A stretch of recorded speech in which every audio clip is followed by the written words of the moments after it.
Good morning বন্ধুরা, কেমন আছো তোমরা? আশা করি ভালো আছো। শিল্পীস ফ্যামিলিতে আবারও আরেকটি নতুন ব্লগে তোমাদের সবাইকে ওয়েলকাম করছি।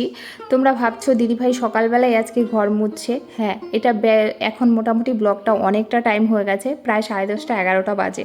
তবু গুড মর্নিং বলেছি, 10:30 11টা মানে অবশ্যই সকালই থাকে। সকালে ব্রেকফাস্টটা তোমাদের কাছে শেয়ার করতে পারিনি। এই যে এখন হচ্ছে মেয়েদের দিচ্ছি 1 গ্লাস করে ম্যাঙ্গো জুস। মেয়েদের দিলাম ম্যাঙ্গো জুস, এই যে একটুখানি রয়েছে, আমি খাই। মেয়েরা আর খাচ্ছে, বলছে মা এ তো মনে হচ্ছে পুরো ফ্রুটি।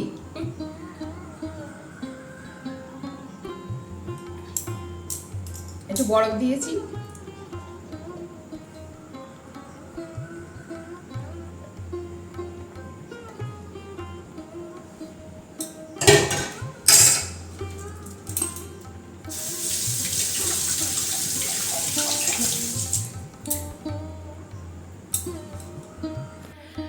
তারপরে এই যে চলে এসেছি, এখন হচ্ছে দুপুরের রান্নার আয়োজনগুলো করব। আর দুপুরে দেখি কি কি করি সেটা ভাবছি, এখন থেকে কি করব সেটা ভাবছি। যদিও মাছ ঘরে নেই, আর মাছটা আজকে ইচ্ছেও করছে না। এই 2-3 দিন থেকে তো মাছ খাওয়া হয়েছে, শুধু একদিনই বাদ গেছে, সেটা হচ্ছে শীতলা পুজোর দিন। তো ভাবলাম দেখি কি করি। আপাতত ওই যে এইগুলো তো জানো না আমি কেমন বোকা, আমি তো মাঝে মধ্যে ভাবি এইটুকু সরু মুখ, এটার মধ্যে দিয়ে যদি আমি সরষা ঢালতে যাই তাহলে কি ঢুকতে যায় বলো? এবার পরে সারা স্ল্যাবস ভরে গেছে, ওইগুলোকে আবার পরিষ্কার করলাম। কতক্ষণ লেগেছে আমার যেন ওইগুলো পরিষ্কার করতে। আর সরষার দানা ছোট না, একটা ন্যাকড়া ভিজিয়ে তারপর ওইভাবে টেনে টেনে তারপরে পরিষ্কার করেছি। আর এই যে দেখো একদম চলে এসেছি হচ্ছে এখন প্রথমে হচ্ছে ডাল আর আলু সিদ্ধটা বসাতে। কারণ 10:30 বাজে, মেয়েরা যদি চায় যে ভাত খাবে তাহলে এই আলু একটুখানি মেখে ডাল দিয়ে খাইয়ে দেবো। আর যদি বলে খাবে না তাহলে আলুগুলো রাত্রেবেলা কী বলো তো ভেজে নিতে পারবো। রাত্রেবেলা হোক কিংবা যে কোনো সময় সেদ্ধ আলু ভাজা কিন্তু খেতে আরও বেশি ভালো লাগে, যার জন্য দিয়ে রেখেছি। আর আলুগুলো নষ্ট হয়ে যাচ্ছে, বিশ্বাস করবে না কী পরিমাণ যে ককরোচ হয়েছে, আলুগুলোকে খেয়ে খেয়ে নষ্ট করে দিচ্ছে। আর এখানে সবজি যা ছিল ফুটিয়ে খাটিয়ে বের করেছি। এইখানে ছিল একটুখানি তোমারই শাক, ওটাকে কি বলে যেন, দেখছো ভুলে যাই আমি, এত না ভুলক্কার হয়েছি। পুঁই শাক, পুঁই শাক ছিল, পুঁই শাকের ডাঁটা ছিল, আর ছিল একটুখানি মানে এটাকে কি বলে কোন বরবটি ছিল, বেগুন ছিল, আলু ছিল, বেগুন যদিও দিইনি, সব কিছু দিয়ে একটু কালো জিরা ফোড়ন শুকনো লঙ্কা ফোড়ন দিয়ে বসিয়ে দিয়েছি একটুখানি নিরামিষ ঘ্যাট। এটা যে কি ভালো লাগে আমার খেতে, একটু চিনি দিলে একটু ঝাল ঝাল করে, আবার একটু চিনি মিষ্টি মিষ্টি, দারুণ লাগে। আমি এটা দিয়ে সব ভাত খেয়ে নিতে পারি আমার। আর লেবু হলে সঙ্গে একটা যে কোনো গন্ধরাজ লেবু, তাহলে তো কোনো কথাই নেই, খুব ভালো লাগে। আজকে তোমাদের কাছে খুব একদম রান্না একদম ডিটেলসে শেয়ার করছি না, যেটুকু পারছি অল্প একটু শেয়ার করছি। আর এখানে হবে সোয়াবিন তরকারি, সেটা আলু পটল দিয়ে। আলু পটলটাকে খুব সুন্দর করে আমি তেলে দিয়ে প্রথমে ভেজে নেব, ভেজে তারপরে একটু তুলে নেব, তারপরে জিরা ফোড়ন দিয়ে যা মশলা দেওয়ার, যেমন আদা রসুন পেঁয়াজ বাটা আছে সবই দেবো। আজকে সবই দেবো, পেঁয়াজ বেটে না দিলেও একটু কুচিয়ে দেবো। দেখো মোটামুটি আমার পটলগুলো কিন্তু ভাজা হয়ে গেছে, পটলগুলোকে তুলে নিচ্ছি। এবার এই তেলের মধ্যে আমি, আর পটলে কিন্তু তেল খুব কম লাগে, এই তেলের মধ্যে আমি দিয়ে দেবো একটুখানি হচ্ছে তোমার জিরা, তার মধ্যে দিলাম পেঁয়াজ, আর দিয়ে দিলাম একটা ছোট্ট টমেটো দিয়ে দিলাম। এবার এর মধ্যে বাটা মশলাটা দেবো। বাটা মশলা বলতে তোমরা তো জানো আমি কী বাটি, একটুখানি আদা, একটুখানি শুকনা লঙ্কা, আর একটুখানি হচ্ছে সর্ষা, 1 থেকে 2 দানার মতো সর্ষা। তো এটাকে বেশ ভালো করে দেখো এইভাবে একদম টমেটোটাকে খুব সুন্দর করে গেলে দিচ্ছি, হলুদ দিচ্ছি পরিমাণ মতো। এবার এটাকে আরও কিছুক্ষণ মশলাটাকে কষে তারপরে কিন্তু আলু আর পটলটা দেবো। আমি একটু জিরা বেটে দিতে পারতাম, আর ইচ্ছা করছে না, যেন মনে হচ্ছে না আজকে আর জিরা বাটি। বেটেছি, যেমন আদা শুকনো লঙ্কাটা বেটেছিলাম।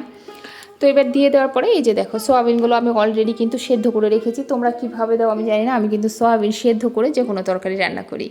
এবার এটাকে আরও কিছুক্ষণ বেশ সুন্দর করে কষে নেব। আর আমি এই পাশটাতে বসিয়ে দেবো একটুখানি গরম জল। যে কোনো রান্নায় একটু গরম জল দিলে কি হয়, তাড়াতাড়ি কী বলো তো ইটা এসে যায়।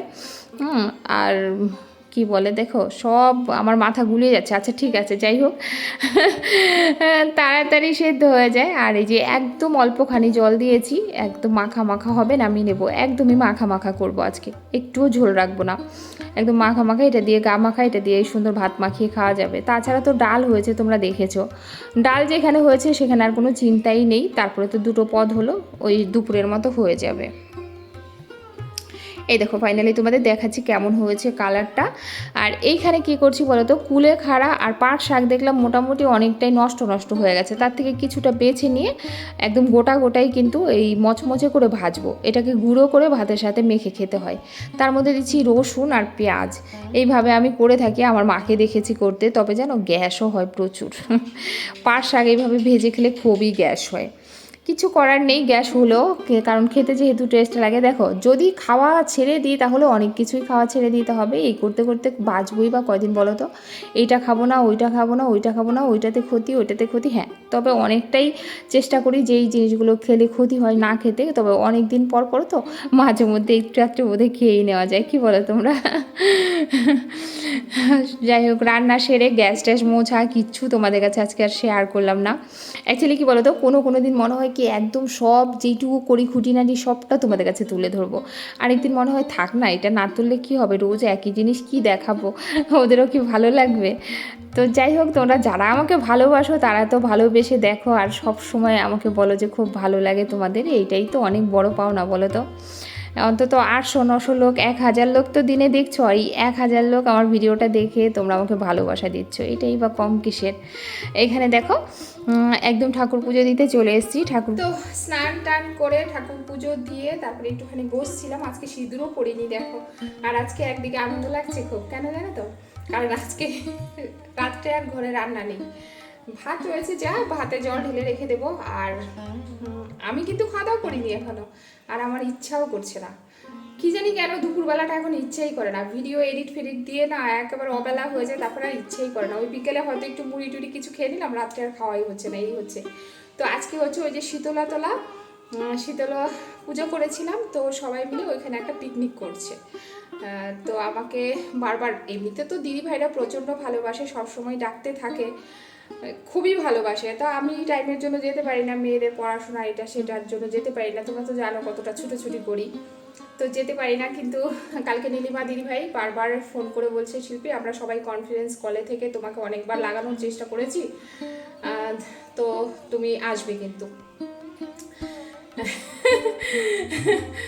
বলে আমরা প্লেন ডাল ভাত খেলেও রাত্রে সবাই একসাথে আনন্দ করে বসে খাবই করবো, তবে এই আর কি ফোন করেছে, তো ওইখানেই আজকে খাওয়া দাওয়া করবো। গৌতমকে বললাম যাবে কিনা আমি জানি না, আমি বললাম যদি নাও যাও দুপুরে যা আছে ওইগুলো দিয়ে খাওয়া দাওয়া করে নেবে, নিরামিষ ঘ্যাট রয়েছে ওইগুলো দিয়ে যদি খেয়ে নেয় রাত্রেবেলা, মানে জল ঢালা ভাত জল ঢেলে রেখে দিয়েছি, জানি না খাবে কিনা। তবে আমরা যাচ্ছি, সবাই টাকা দেওয়া হয়েছে, সবাই যাচ্ছি এই হিসাবেই টাকা দেওয়া হয়েছে। এবার কে কে যাবে কে কে যাবে না সেটা একদমই আইডিয়া নেই, সেটা পরে দেখা যাবে।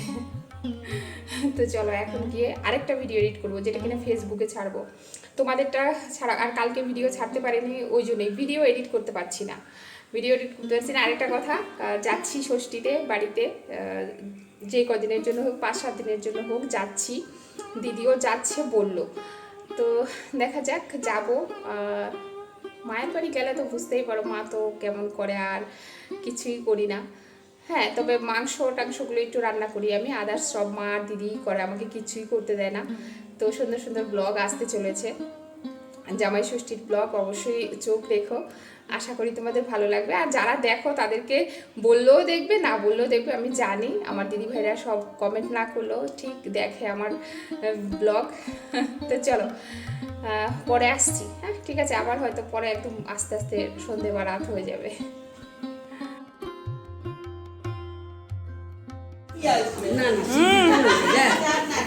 শিল্পীর জন্য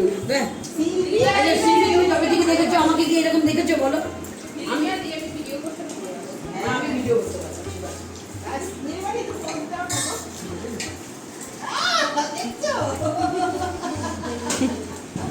গৌরী দিয়ে একটু তাকাও,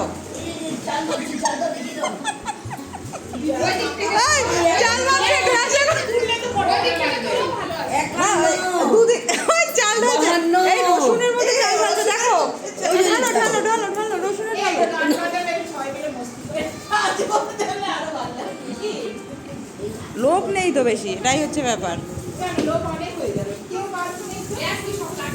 স্বপ্নাদি চলে যাচ্ছে, রাজাদের ওরা সোমবার করে।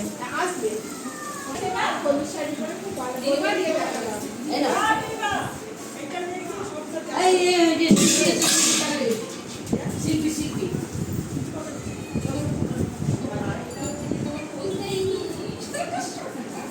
একটা ভিডিও 1000 টাকা। আবার 500 টাকা দিবে তোমাদেরকে আবার কেটে কুটেও দিবে সেই ওইটা তো হচ্ছে আর এক্সট্রা পাওনা না এক্সট্রা পাওনা এটা। এই পরে না দেখো এরকম কয়েকটা তুমি সবাই কি লিখেছিলে এই বলো তো তোমাদের বলেছিলাম না যে এটা একটু পিকনিকের মানে যাব, তো সেইখানেই গেছিলাম। এই দেখো সবাই খাওয়া দাওয়া করে মোটামুটি ঘরে চলে গেছে, আমরা কিছুজন আছি লাস্ট পর্যন্ত আর কি। এখন বাজে প্রায় 11:30 12টার মতো বাজে, এইখানে বসে আছি সবাই মিলে।